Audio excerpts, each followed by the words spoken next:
This presentation is regarding nutrition for neuropsychiatric disorders. Please read through these objectives carefully. By the end of this presentation, you should be able to explain the rationale behind the nutritional interventions for Alzheimer's disease, Parkinson's disease, ALS, Guillain-Barré syndrome. You should be able to discuss the relationship of food-related triggers to migraine occurrence. You'll be able to compare and contrast several eating disorders like anorexia nervosa, binge eating disorder, and you'll be able to understand the similarities of the nutritional requirements for bipolar spectrum depression and schizophrenia. Throughout this presentation, you'll hear how the Mediterranean diet, plant-based diets, and even the ketogenic diet can help with some of these neurologic disorders.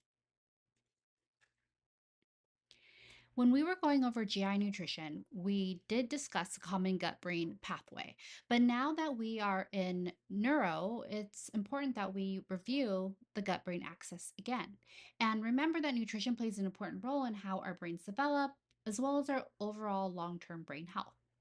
Remembering that early in life, when we're babies, we receive beneficial microbes from our mothers, and this helps to develop the gut brain connection. It also helps us to develop our immune system as well as our metabolism. However, this process can be disrupted by multiple factors, such as C section delivery, how old we are at gestation, any use of antibiotics early on, the type of feedings, and even hygiene practices.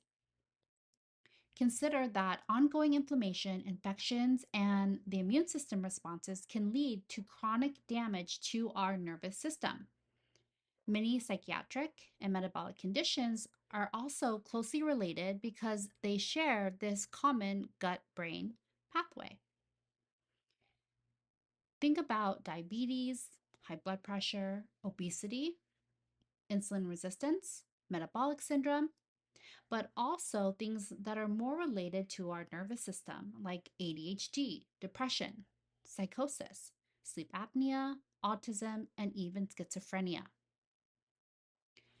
Therefore, our brain has very specific nutritional needs, and it does rely on a constant supply of glucose for energy. We also need healthy fats to maintain cell membranes, and of course, amino acids to produce neurotransmitters. And because of this, the nervous system and the blood brain barrier require a very balanced, varied diet to function properly. When there are nutritional deficiencies, this can cause damaging to our body's DNA, much like how radiation can damage our DNA. Certain nutrients called bioactive nutrients help protect our brain health, and they can be modified through the foods we eat. We want to avoid deficiencies in vitamin B12, B6, folic acid, vitamins C, vitamins E, and then minerals like iron, selenium, and zinc. These can all damage our DNA and harm our brain cells. Additionally, low intake of these key building blocks, like tryptophan, tyrosine, and choline, can actually interfere with our nervous function and the way our neurotransmitters are produced. Something else that's really important to factor in is the Maillard reaction. And this occurs when carbohydrates react with proteins during really high heat cooking. This reaction will then create a substance called advanced glycation end products, or AGEs. And AGEs will increase oxidative stress. They're linked to aging, Alzheimer's, diabetes, cardiovascular disease, and even chronic inflammation. To reduce AGE formation, it's best that we use low temperature, moist cooking methods such as steaming, stewing, poaching, or braising rather than frying. Alzheimer's disease is a progressive deterioration of not only our memory, which most of us are associating Alzheimer's disease to, but also our personality, our intellect, and even our ability to provide self care. You can see in box 19.1 10 warning signs of Alzheimer's disease. In order to help slow down and fight the symptoms of Alzheimer's disease, it's really important to have a diet that is rich in antioxidants and that are found to be protective from chronic oxidative stress. Foods that are rich in vitamins B6 and 12, as well as folate, can help lower our elevated total homocysteine levels. And this is a common problem with patients with Alzheimer's disease. Many fruits, vegetables, spices, omega 3 fatty acids, fish and seafood, and things that are found in the Mediterranean diet are known to be beneficial for patients with Alzheimer's disease. We're also looking for natural sources of vitamin C and E, zinc, copper, and selenium. So, not just from a supplement, but within our food. Remember that good sources of antioxidants have anti inflammatory properties, and these things should be consumed like blueberries, cranberries, strawberries, vegetables like kale and spinach. Coffee, even, can improve cognitive function. We're also looking to eat things that are active in curcumin. And we can find this in turmeric. And I think this is why there are a lot of turmeric supplements that are coming onto market now. They have beneficial effects on brain health. And because it's an antioxidant, it's also anti inflammatory and it inhibits tau, TAU. It is a metal chelation. Um, it has metal chelation properties. It also can help with synaptogenesis promotion. And this is all coming from a study from Salehi et al. 2020. We also are looking for the um, ability to really not just feed our patients with Alzheimer's disease, but to really nourish them with high content foods or very dense foods that have vitamins and minerals. Especially as the disease progresses, the ability to recognize hunger, thirst, and satiety are really impaired, and many of these patients will succumb to dehydration, weight loss from malnutrition. They forget to eat, their appetite is decreased, and many times, because they're in a somewhat confused state, they're pacing around quite a bit and using calories. It's also important to monitor their overall intake, help them with feeding. We can provide nutritional supplements to make up for the foods that they are not able to consume or forget to consume. And we really want to decrease mealtime distractions. So, those are pretty common ways to help patients with Alzheimer's disease. So, really, the concern is the caregiving and how much education you're providing the caregivers as well in terms of the importance of their nutrition. There are things to consider, like the progressive deterioration, that word again, or that phrase, because as Alzheimer's becomes progressive, many times the nutritional deficits will become progressive as well. ALS is also a progressive degenerative disease, but now this is degenerative on the motor neuron. It's going to destroy your nerve cells from the spinal cord to the muscle cells. And what will result is muscle wasting. ALS alters our energy intake and expenditure as well. And respiratory failure ends up being one of the major problems. You are losing a lot of that inspiratory lung muscle use. Malnutrition is going to occur from elevated metabolic needs, and you're also going to be working with patients with ALS that are going to have dysphagia or other swallowing dysfunctions. The malnutrition is going to produce further neuromuscular weakness and then overall reduce the quality of life. Eventually, there's going to be progressive paralysis, and then the respiratory failure actually is what causes most of the mortality and morbidity associated with ALS. In terms of nutritional therapy, our job is to intervene by providing essential nutrients, and we're trying to prevent and as well manage malnutrition. It's important to specify adequate calories. Think about dietary textures and the modifications needed now that there's going to be weakened muscles that will be required to swallow food, dysphagia being one of the major problems. You're also going to have to think about adaptive eating utensils now that there's going to be muscle wasting and fatigue, where you are placing perhaps an external tube for enteral feeding. You might even think about a PEG tube, which is a percutaneous endoscopic gastrotomy. These are safe even with significant respiratory muscle weakness. So, what do you need to think about in terms of nursing?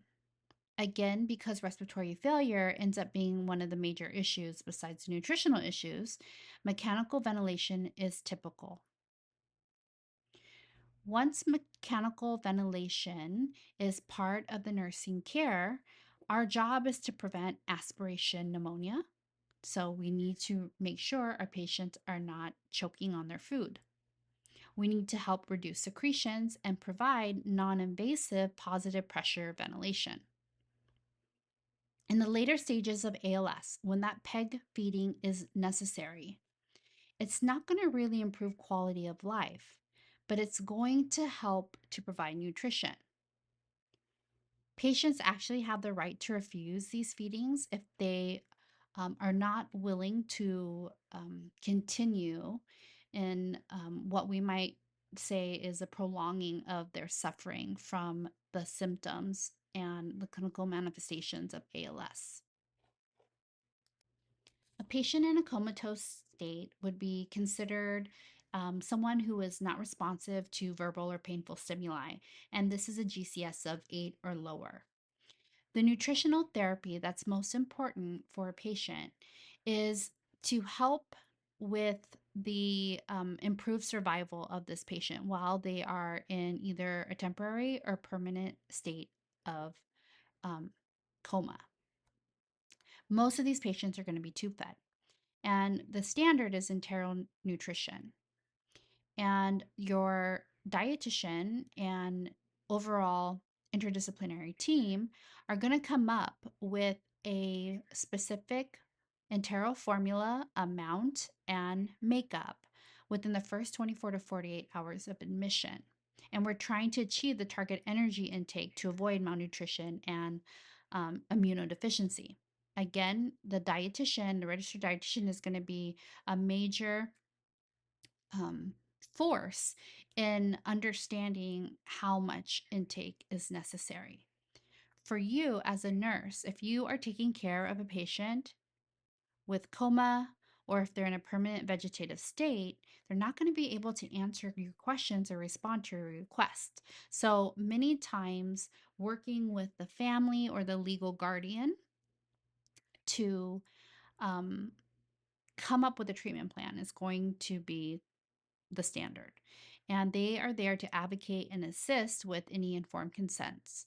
And hopefully, we understand the patient's wishes through some type of advance directive. However, that's not always the case. And then it's a combination of the healthcare team as well as the family trying to make the decisions about when to initiate, when to withhold, or even when to withdraw forms of artificial nutrition and hydration.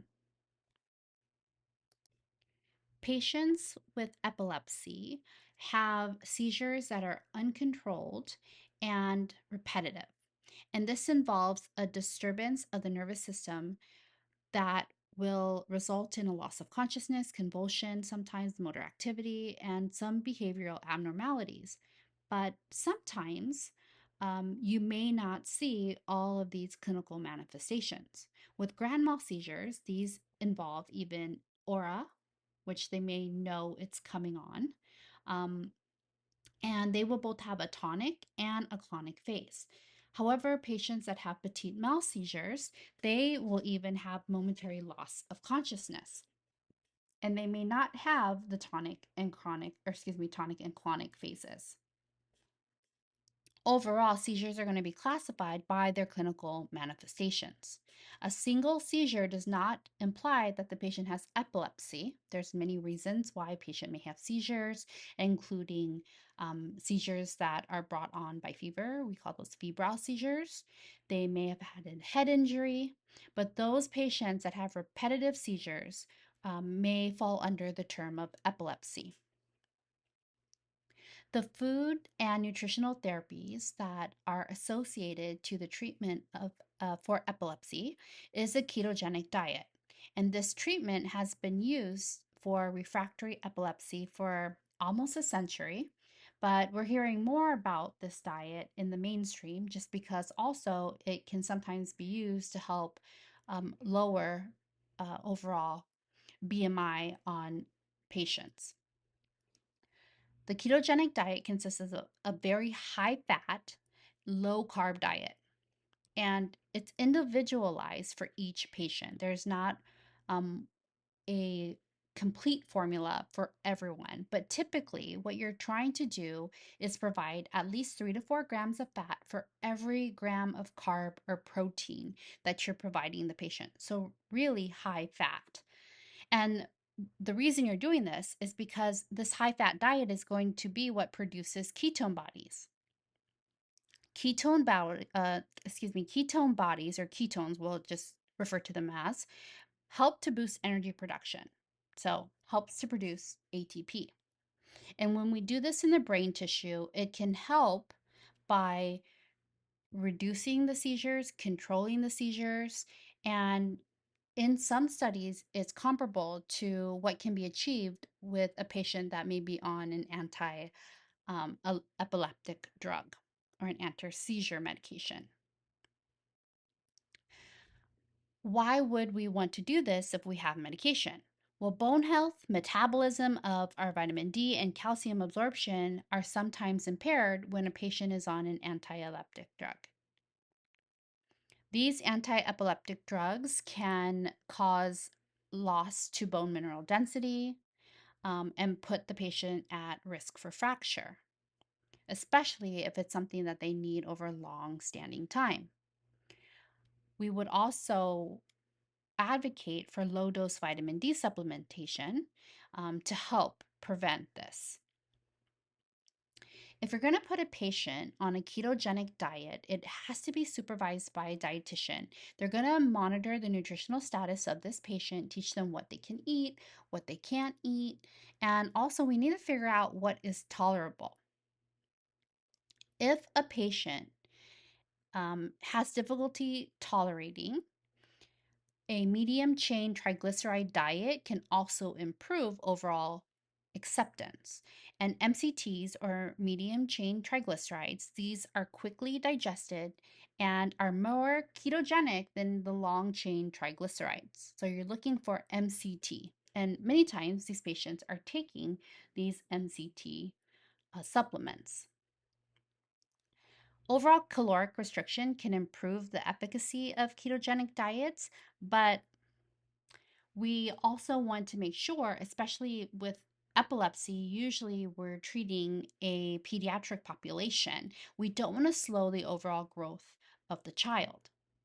So, alternatively, instead of a very strict low glycemic index, we can have more liberal total carbs.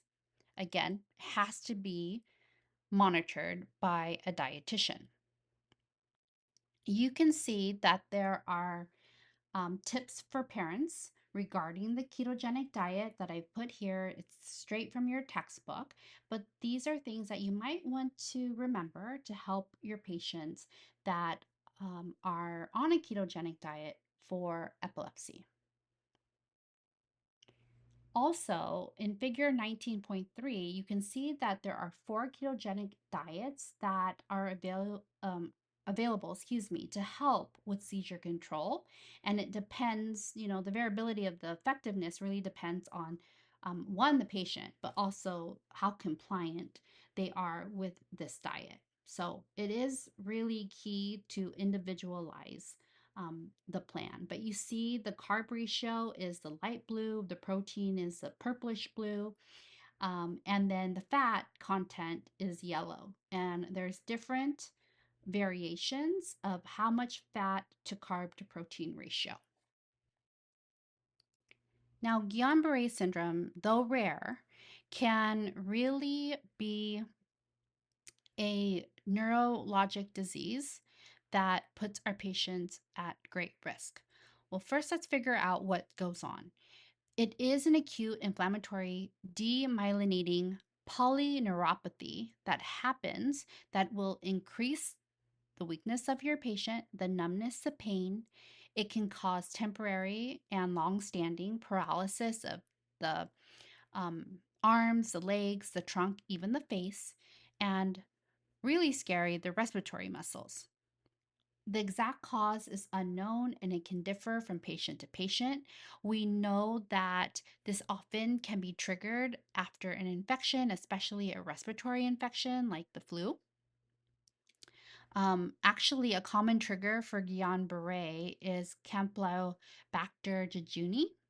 And this bacteria actually can be brought on by contaminated water or undercooked poultry. Even unpasteurized milk can cause you to be overcome by um, Campylobacter jejuni. When this bacterium resides in the epithelial layer of your GI tract, it can cause bloody diarrhea, fever, cramping, and even headache. But what are you looking for in terms of someone that is now, because of that, triggered with Guillain-Barré syndrome is that increased weakness, numbness, paralysis, and decreased use of respiratory muscles. Tube feeding can actually be necessary, but some feeding assistance is usually necessary. Many of these patients are going to have dysphagia, and this dysphagia is going to be it's going to range in terms of how you might need to alter their nutrition. Some people just have difficulty in chewing, and perhaps changing the texture or the size of the food will be okay. But again, most times tube feeding is going to be necessary. Weakness or paralysis, it's going to inhibit your patient's ability to self-feed. It's going to overall lead to weight loss and anorexia. And if the bacterium was the cause of their Guillain-Barré syndrome, you need to have a discussion regarding safe food handling to prevent reinfection. And if it was unpasteurized milk products, then you need to have a conversation about that as well. In terms of your nursing care, of course, ventilatory assistance is needed. Many times they're going to need some type of respiratory support. And even though most people recover fully from GBS within a few weeks, the residual effects can last for years. I did have a patient, ironically enough, it was a nurse that I took care of that had GBS, and she was unable to walk without an assistive device for almost a year after the initial infection. Parents and family members need to support their family member, but we also need to educate them on how to manage care for their loved one, especially if dysphagia is an issue. You can see in your textbook in figure 19.4 the sources and the transmission of this bacteria and how it gets passed around. Now, Huntington's disease is a progressive fatal neurodegenerative disease. And with this disease, the symptoms that we will most see are linked to a progressive dysfunction and neuronal death. The gene that is mutated is called the Huntington protein, or HTT. It's more prevalent in populations where you are of European descent and usually develops between the ages of 30 and 50 years old. And what you'll see is this involuntary, systematic, irregular movements, and we call that chorea. It will cause cerebral degeneration, cognitive decline, speech difficulties, weight loss, increase pro-inflammatory signaling, and behavioral changes are going to start even before you start to have chorea or these involuntary movements. Unfortunately, as of now, there is not a cure for Huntington's disease, and usually it often results in pneumonia or a fall, and patients with Huntington disease have a very high rate of suicide. In terms of food and nutritional therapy, we need to think about polyphenols. They actually play a beneficial role in the prevention and the progression of this disease because it's related to inflammation and neurodegeneration. So, if we have a diet rich in plant foods and citrus fruits, grapes, berries, cocoa, nuts, green tea, and coffee, we may have a better outcome. Folic acid, coenzyme Q10. Sometimes you'll see it as a supplement as CoQ10. Unsaturated fatty acids, these are all important because they provide neuroprotection. When we have a diet that's very high on the glycemic index, very high in sugar, it will actually exacerbate the symptoms. So, for patients with Huntington disease, you're also looking to control their carbohydrate intake. Because dysphagia and the inability to self feed becomes a really big issue, these patients are very high risk for aspiration and malnutrition. We don't have a treatment, though there are some studies with stem cell transplantation that are showing some promise, but again, no current cure. For you as a nurse, you want to think about self awareness, helping your patient with greater self esteem, and any way that you can improve their quality of life. These patients will require texture modified diets, and this will be dependent on the level of dysphagia. Although in the later years, as Huntington disease progresses, your patient may need tube feeding. Eventually, patients with Huntington's disease are going to require full dependency of care. Patients with migraine headaches will suffer from multiple highly painful and debilitating headaches. And this actually occurs from the age of 10. Kids start at 40. Usually it diminishes after you're in your fifth decade, and it's more common in women that it is in men. Now, migraines technically are a brain disorder that results from altered sensory stimuli. We also have a trigeminal nerve dysfunction associated with it as well. Many patients are going to complain about nausea and vomiting. They have acute sensitivities to light, to sound, vasospasms, and even will suffer from visual disturbances as well. So, all of these things, in addition to their headache, they will also not feel like eating. They will have trouble sleeping. So, Many times, this tends to end up being another chronic, oftentimes, neurologic disease where we need to consider how food and nutrition can help. On the medical side, before we get into food and nutrition, on the medical side, high dose aspirin, high dose, like 1300 milligrams, can be used at the onset of symptoms, but we also have different medication classes that can help with migraines and can become prophylaxis to prevent migraines. Other complementary treatments can be acupuncture, massage, yoga, biofeedback, meditation, chiropractic, spinal manipulation. Um, and then hydrotherapy is also commonly suggested. And then, of course, diet alteration. So it's kind of interesting, though, now that we're talking about food and nutrition. It is interesting because food allergy is common in people with migraines, and they have food sensitivities that will sometimes trigger the migraines. Some common triggers are egg whites and cow's milk. Not for everyone that has a migraine, but these are some things that you might want to eliminate as your patient is considering what their triggers are. And I often will have my patients complete a food diary of over a week. So 24 hours is not enough, but like at least a week to see and to see if there's any correlation of when their symptoms are coming on.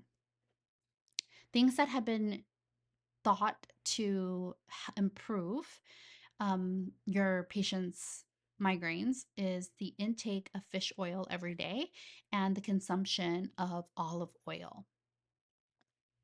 So, as a nurse, you are, in addition to promoting good nutrition and diet elimination, you're thinking about exercise, relaxation, helping your patient to find ways for adequate sleep. You might have to help them with their sleep hygiene.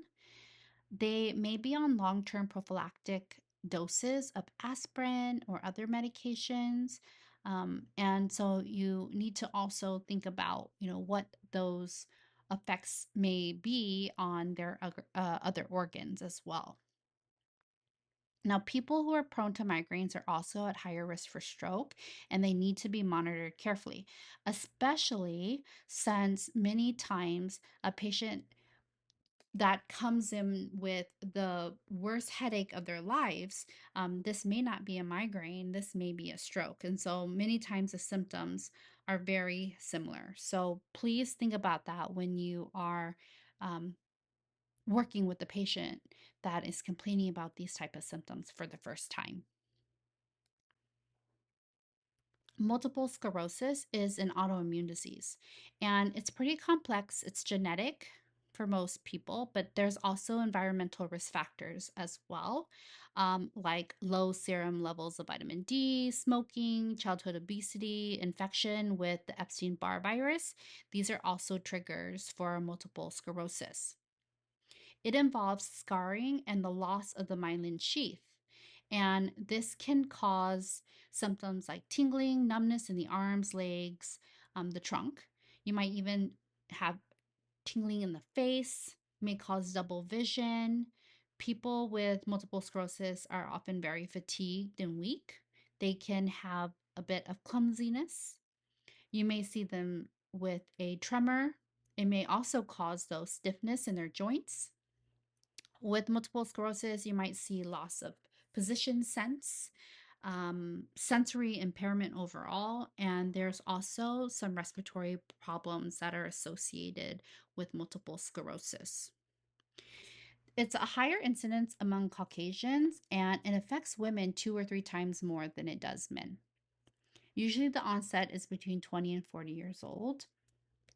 And in terms of food and nutritional therapies, there's not enough evidence yet to determine if supplementation with antioxidants or other dietary interventions really impact the outcome of a patient with multiple sclerosis.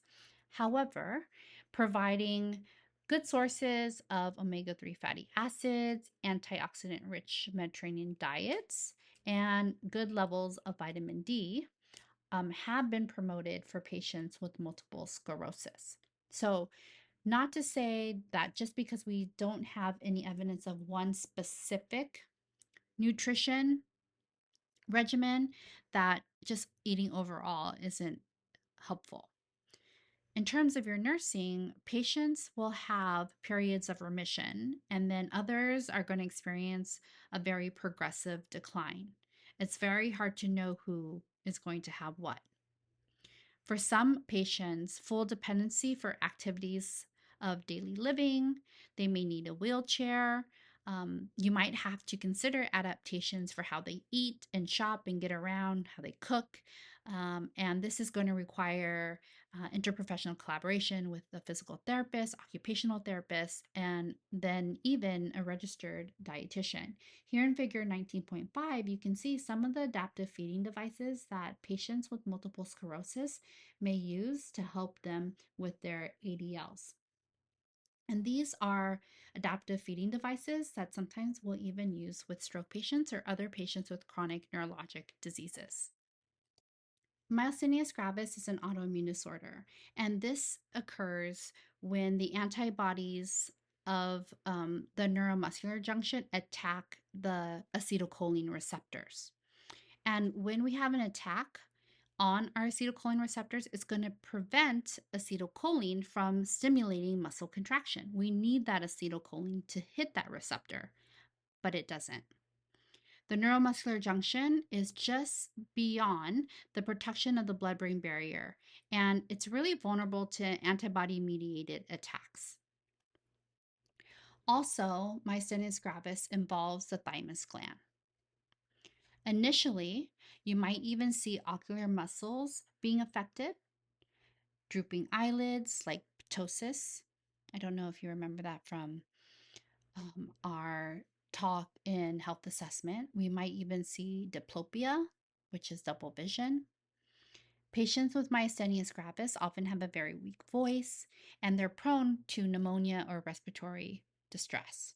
Sleep apnea is also very common in patients that have myasthenia gravis. There are other forms of myasthenia gravis that are congenital. We also see that sometimes if a mother is taking medications because they have myasthenia gravis, the baby will come out with some deficits as well. So, what might cause congenital myasthenia gravis? Things like botulism or drug induced myasthenia gravis. For some, remember I said the thymus gland is associated to myasthenia gravis? For some, taking out the thymus gland actually helps, but for others, just generally immunosuppression is the primary treatment.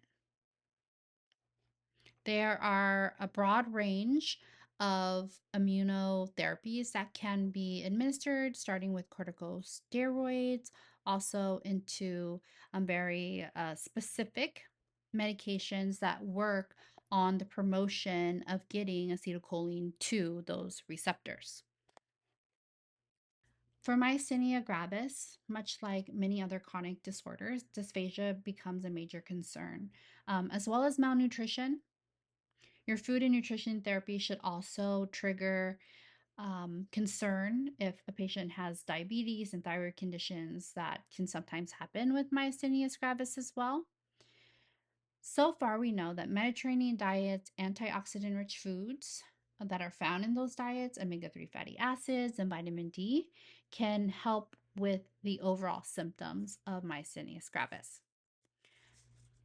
In terms of your nursing care, think about your patients that will have fatigue and weakness, and that you may need to assist in the feeding because of this.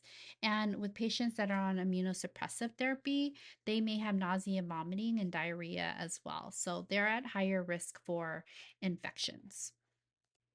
Parkinson's is another neurodegenerative disorder. It affects about 2% of patients, but they are diagnosed usually a little bit older, like 60 and older.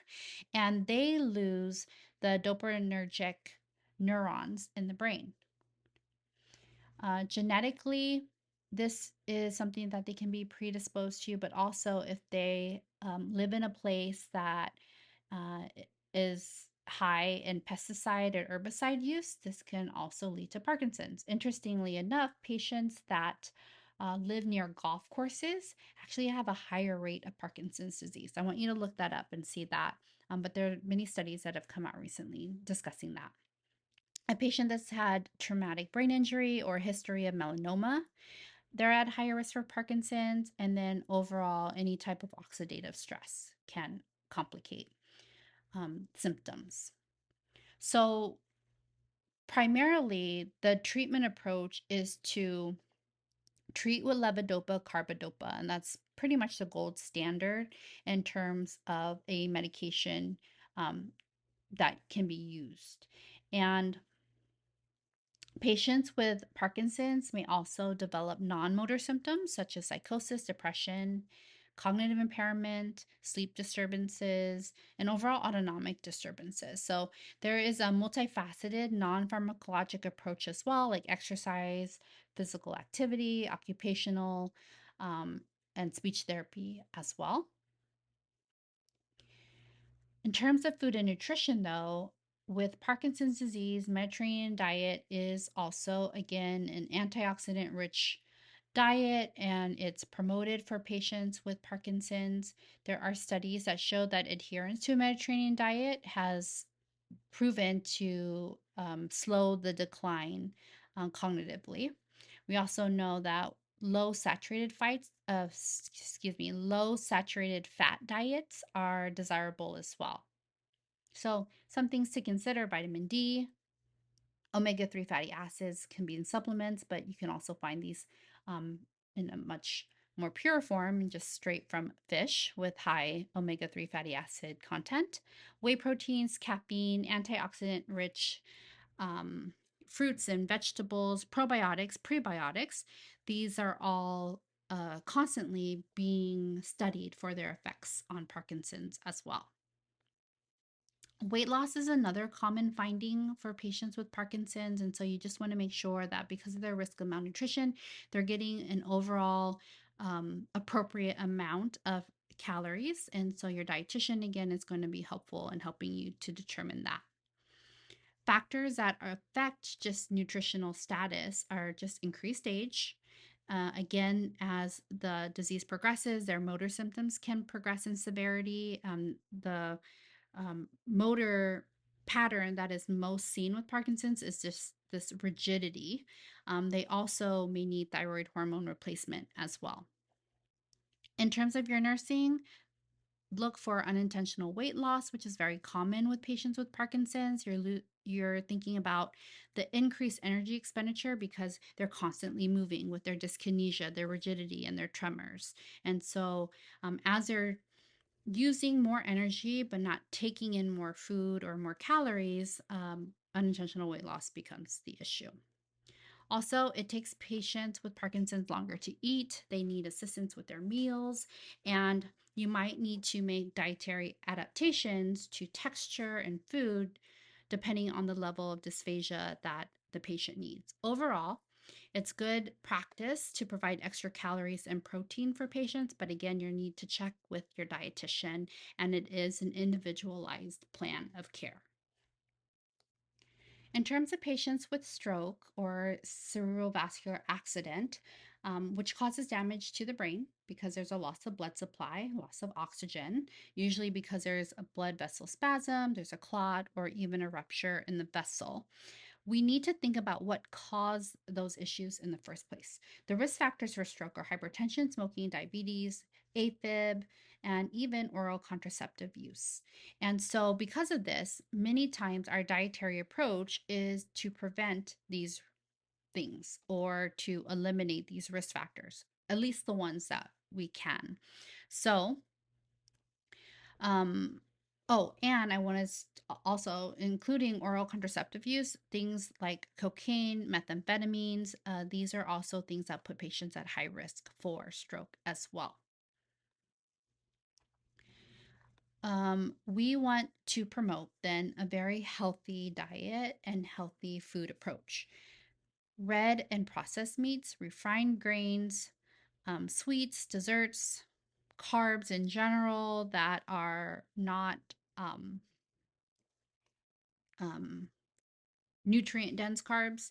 They are empty carbs. These are things that we want to help our patients to rethink.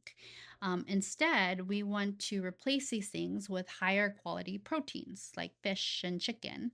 We want a diet high in magnesium and potassium, and this should come from cruciferous and green leafy vegetables like broccoli. We want to offer citrus fruits, and we want to promote omega 3 fatty acids through the consumption of fish. And this overall, again, is sounding much like the Mediterranean diet, which is again recommended for our patients with stroke and even more plant based or plant focused consumption. Just something really quick to think about, not so much about diet, but just about food and how to eat food. Sometimes there's going to be deficits that you need to consider, and we might have to make some adaptation. Depending on whether a patient had a left sided stroke or a right sided stroke, there could be some difficulties with that. With patients with left sided stroke, their sight and hearing are usually affected, and this may be something in terms of your nursing care. You might need to think about where you place the tray or the plate of food and where on that plate or tray that you are placing the food. For patients that have a right-sided CVA, sometimes these patients have trouble with swallowing and speech, so dysphagia becomes a problem as well as dysphagia. And so dysphagia with a G and dysphagia with an S. So this is a common issue where you are going to think about, how are they going to self feed? Are they going to need help?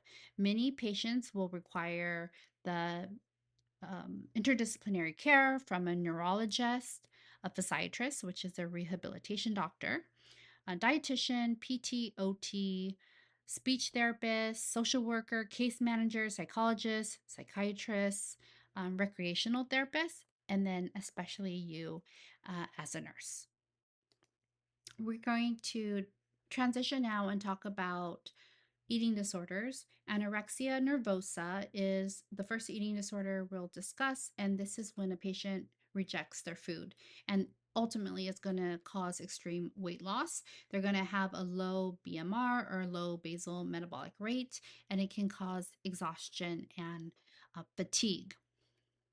This severe undernutrition is going to change the endocrine system and adapt to the amount of food that the patient is taking.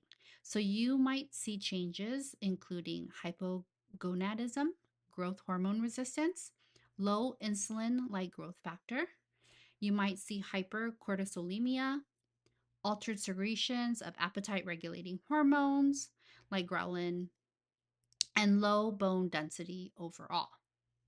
Usually, patients between the ages of 12 and 25, mostly girls, are going to be the most at risk for anorexia nervosa, but 10% of cases do occur in men. What are you looking for? A relentless pursuit of thinness, perception of body image, restrained eating, binge eating, purging your food. There is a very intense fear of food, fear of becoming fat, whether they're already thin. This is not their perception. Anorexic individuals typically are meticulous, perfectionist. They tend to be socially insecure. These are broad statements based on the data that we have. Some women with anorexia nervosa also have an unrecognized autism spectrum disorder. This is coming out of a study, Westwood et al. From 2018. And you can see that reference in your textbook. Sometimes this eating disorder is associated with OCD, anxiety, depression, and overall behavioral inflexibility, loss of control. Early detection and early treatment are going to be important to the outcome of these patients. You are thinking about how to address oral symptoms like dental and saliva abnormalities, which you can see in the early stages. Usually, weight is going to be 85% or less of what they were formerly.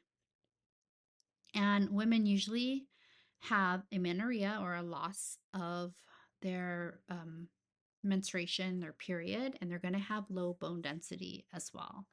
The main overall concern is inadequate energy intake, but you can't just think about replacing this with food. Okay. Many times when you're treating the younger patients in the teens, they will make it seem like they're cooperating with the treatment plan, but really they're not. Also, these patients are not just being refed. You need to consider not only dietary management, but also, what the psychosocial components are, and if there is a psychiatric underlying issue that needs to be addressed too. So this does take a multidisciplinary approach to work with patients with anorexia nervosa.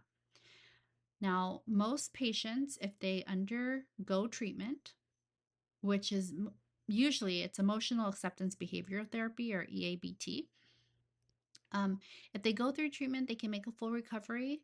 But without treatment, you think of death from malnutrition, but also from cardiac arrhythmias.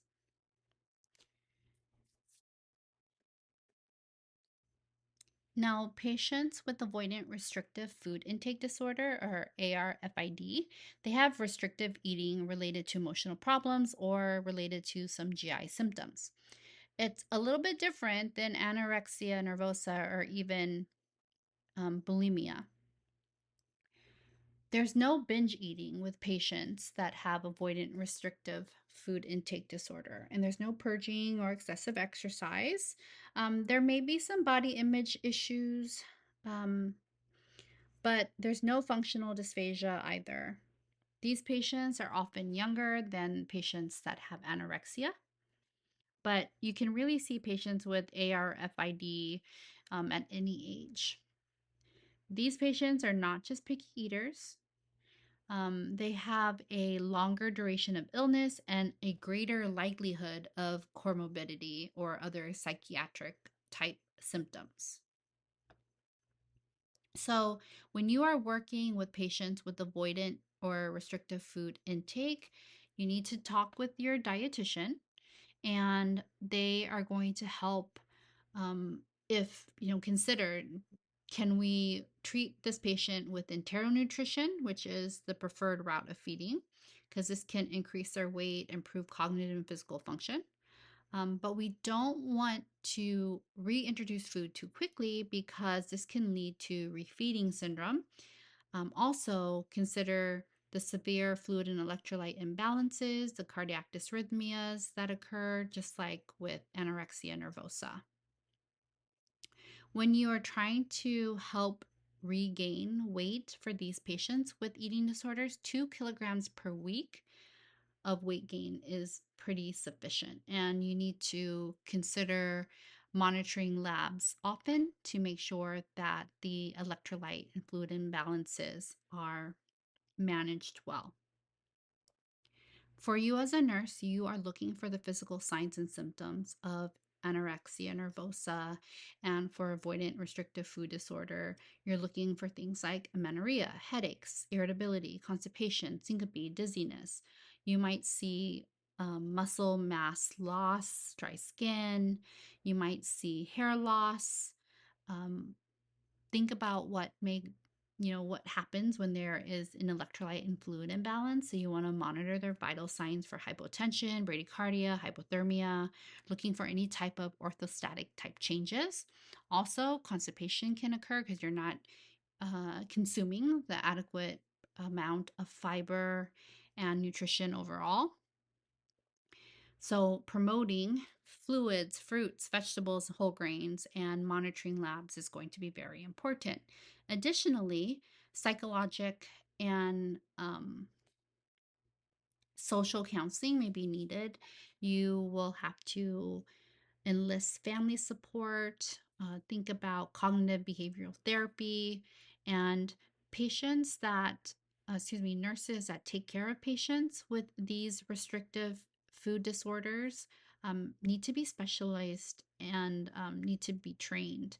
And many times patients are in specific and special units that are dealing specifically with these issues. In San Diego at Rady's, there is a specific unit that will take care of patients with ARFID.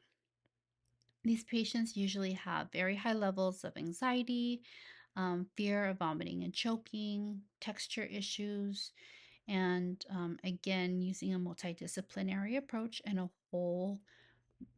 um, a whole patient approach is important.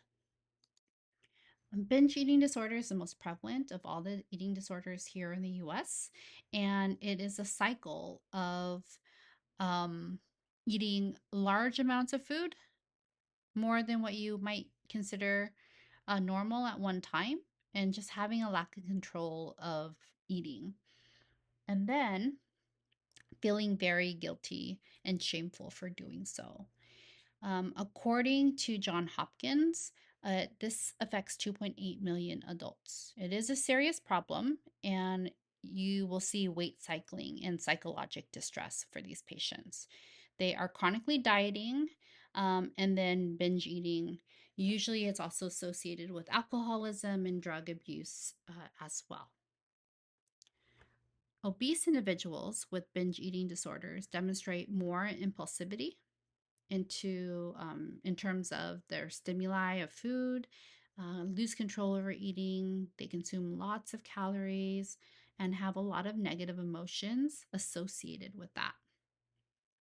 More so than those patients that have binge eating disorders that are not obese. Bulimia nervosa is an eating disorder where the food addiction is the primary coping mechanism for this patient. And in order to diagnose a patient with bulimia nervosa, you have to have recurrent episodes of binge eating, lack of self control, and then um, they have an inappropriate compensating behavior for that lack of self control. And usually, this is either vomiting, they're using laxatives or diuretics, they fast excessively, or exercise excessively. And this happens 2 times a week for 3 months or longer. And that's how bulimia nervosa is diagnosed. When they're not binging, these patients tend to be dieting. And then when they're hungry, they start to binge and then they purge again, and then the cycle continues. Because there's disturbances in neuronal system modulation feeding, mood, impulse control, altered serotonin levels contribute to this overall disordered eating. Mindfulness-based eating awareness training, MBEAT. This is a training in mindfulness meditation and guided practices that helps to address the core issue of their binge eating. It helps to reduce emotional eating and eating in response to external cues. For your nursing care, again, an interprofessional team approach is best coordinated with your physicians, your nurse practitioners, dietitians, and mental health professionals.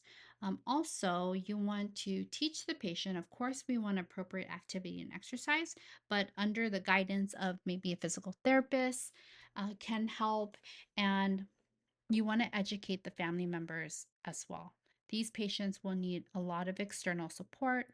Therapeutic communication is something that you as a nurse can work on to help equip not only the patient but the parents with the skills and the guidance needed to provide this multidisciplinary treatment plan.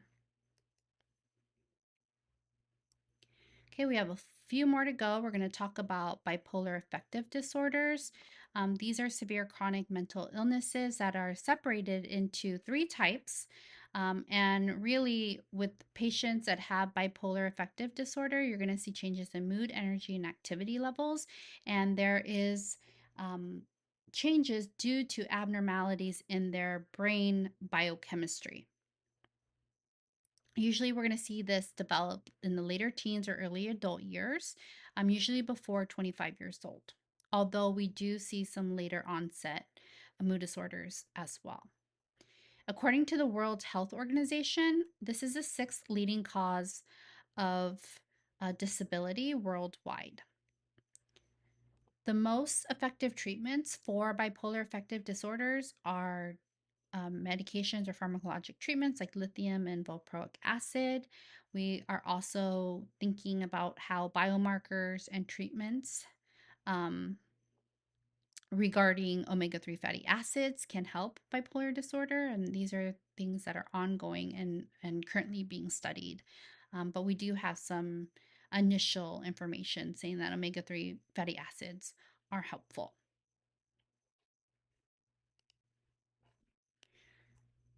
When you're treating adults with bipolar disorders, there are many risks for nutrient inadequacies, especially with occasional excesses. So, the signaling pathways will respond to hormones and nutrition, and healthier diets are going to overall protect our mental health. Food is associated to our mental health. Whether we have a known diagnosis or not, overall, eating healthier is going to be neuroprotective. Individuals with mood disorders can benefit from these nutritional interventions in addition to pharmacologic treatments. The Mediterranean diet, with an increased intake of omega-3 acids and antioxidant rich foods, we keep saying this, but this is again another disease or disorder that can benefit from the Mediterranean diet. For you as a nurse, it's really important to understand as much as you can about anxiety disorder, PTSD, phobias, ADHD, because these are usually comorbidities that occur with bipolar affective disorders. So many patients have dual diagnoses when they have bipolar disorder. Also, when the patients are in a more depressive phase of their illness, they tend to self medicate with alcohol or substances. So, understanding substance abuse is going to be important as well. If you're in second semester, you're already learning about mental health. And if you're in first semester taking this course, it is coming your way pretty soon.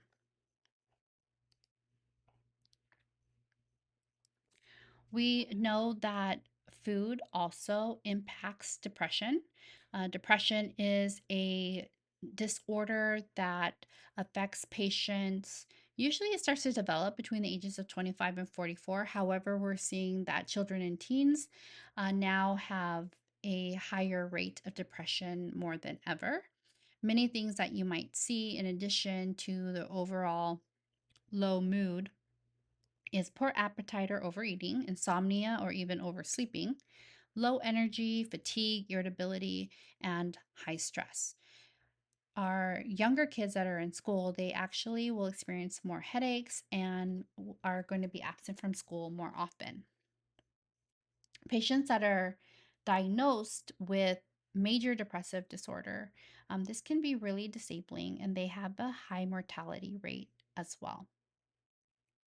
Women may experience depression during hormonal changes, menstruation, pregnancy, miscarriage, postpartum period, as well as menopause. And um, studies have shown that men with major depressive disorder often mask depression by working long hours, drinking a lot. But again, these are generalizations. It doesn't mean that you need to fit this description fully to have major depressive disorders, but just to give you an idea of what we see currently. Also, I just wanted to pull out specifically postpartum depression. This is a major depression that occurs usually within the first 12 months after giving birth, and 15% of pregnancies will be negatively impacted by postpartum depression. And you can imagine not only is the mother impacted, but the whole family unit as well as the child. In late life depression, older adults experience depression, especially those with chronic disease like hypertension, heart disease, diabetes.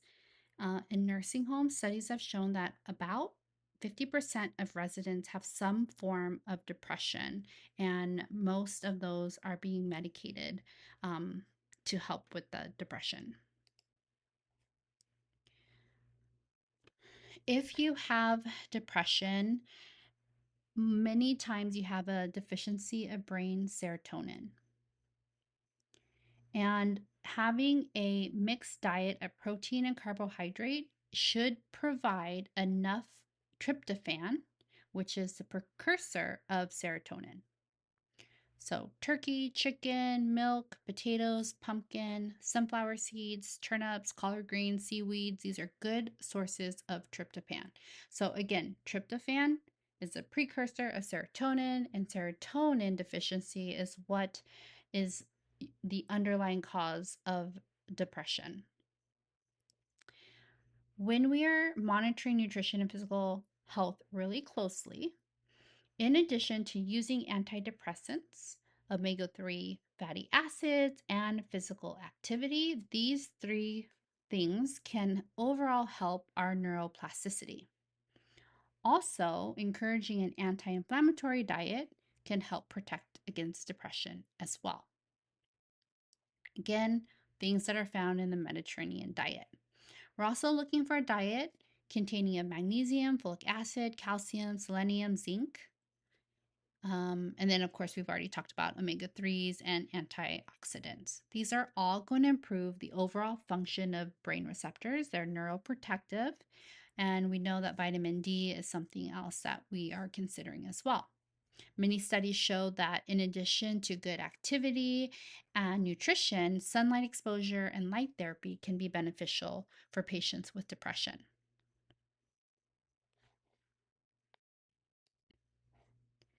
Schizophrenia is a group of disorders that are manifested as disordered thinking. Patients will also have hallucinations, delusions. They start to be socially withdrawn, tend to be more apathetic, and will have disturbances in their mood and their overall behavior. Things like hallucinations, paranoia, delusions. They may even become catatonic and not talk. These patients will have a sense that they are under persecution and have very abnormal fears. This all will result in a form of psychosis where they're losing their sense of overall reality. According to your textbook, 1% of the general population will be affected by schizophrenia, although there's a strong genetic component, which you can see here in this graph. Many patients that are diagnosed with schizophrenia are going to be between the ages of 16 and 30, and usually males will be diagnosed earlier than females. In addition to the genetic component, there are other types of factors to consider. Also, environmental factors, exposures to viruses, malnutrition that occurred before birth, problems during birth, and even other psychosocial factors. We do see that there is premature mortality that's related to cardiovascular disease, respiratory disease, and many patients with schizophrenia can also have problems with substance abuse and tobacco use. Also, they may have long term unemployment, poverty, homelessness as well. With schizophrenia, oxidative stress or injury, as well as abnormal membrane phospholipid metabolism, can lead to fatty acid depletion.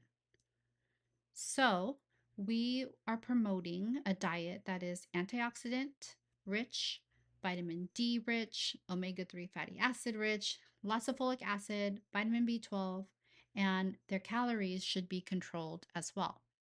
The Mediterranean diet can improve the immune and cardiovascular status of patients with schizophrenia.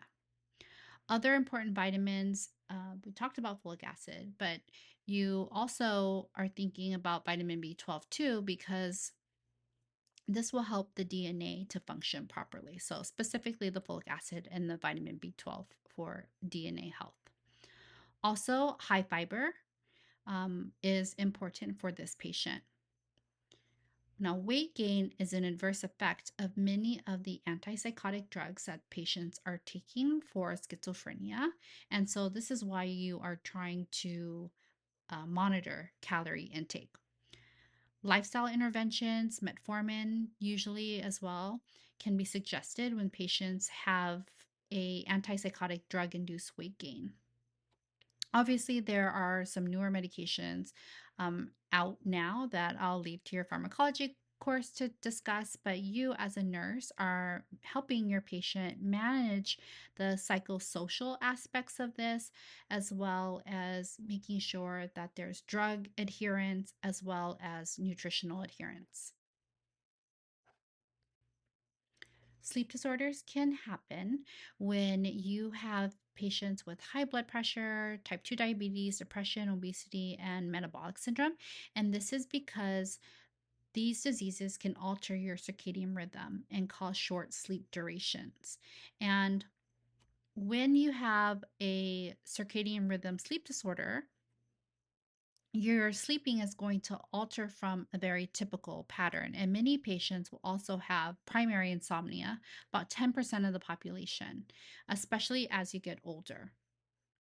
Other things that can cause sleep disorders: obstructive sleep apnea, because it's causing you not to be able to breathe very well when you sleep and it wakes you up.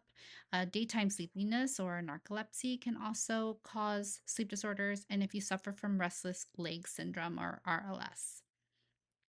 In terms of food and nutritional therapies, melatonin can be helpful.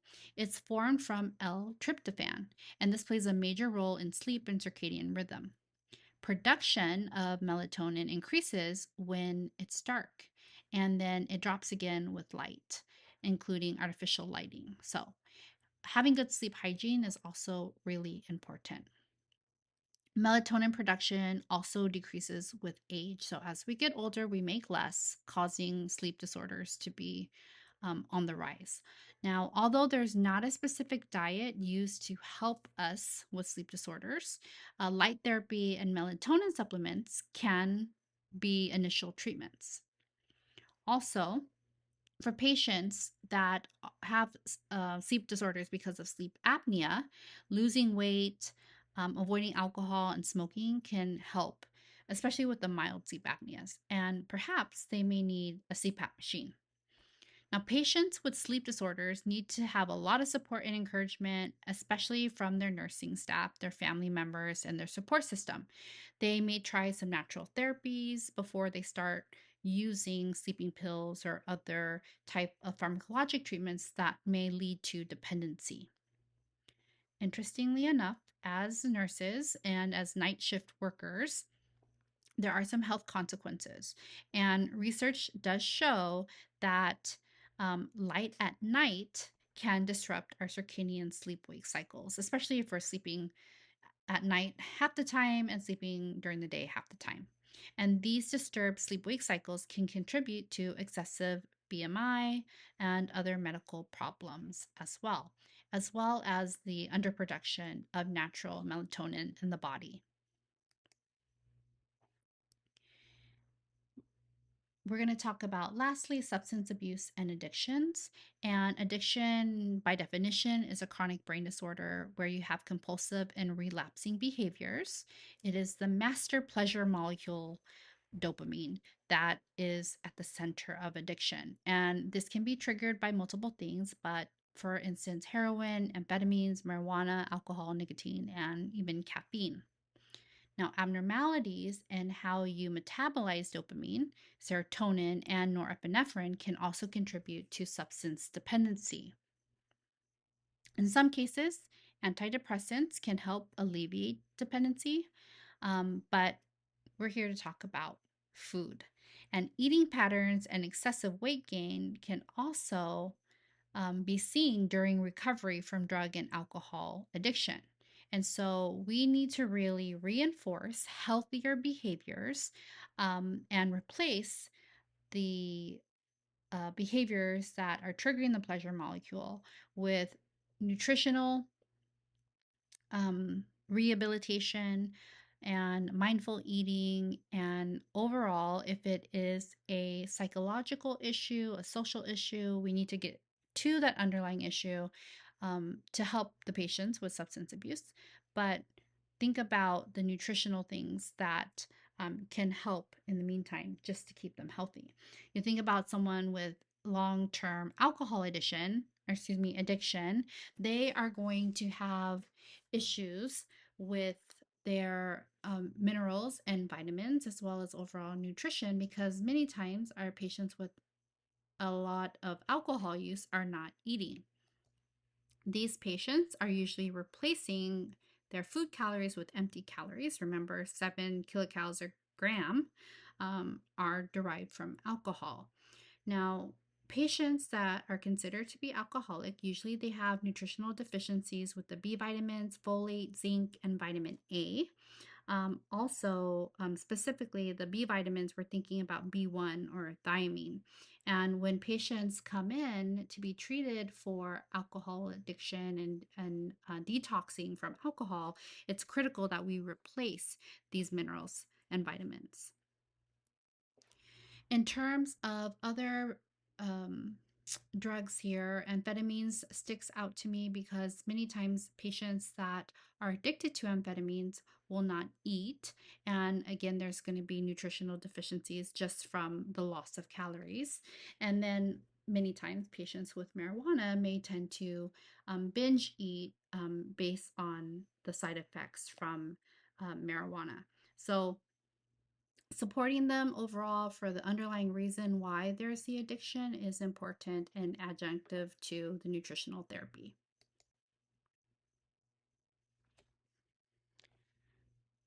You can see that there are some biologic pathways that addictions share. Again, stressing that alcoholics tend to be malnourished, and also thinking about not only the vitamin and mineral deficiencies, but we need to think about how to prevent liver disease. And if the alcoholic is already on a pathway to liver disease, then we need to consider what those diet recommendations are for that. Typically, it's going to be cirrhosis.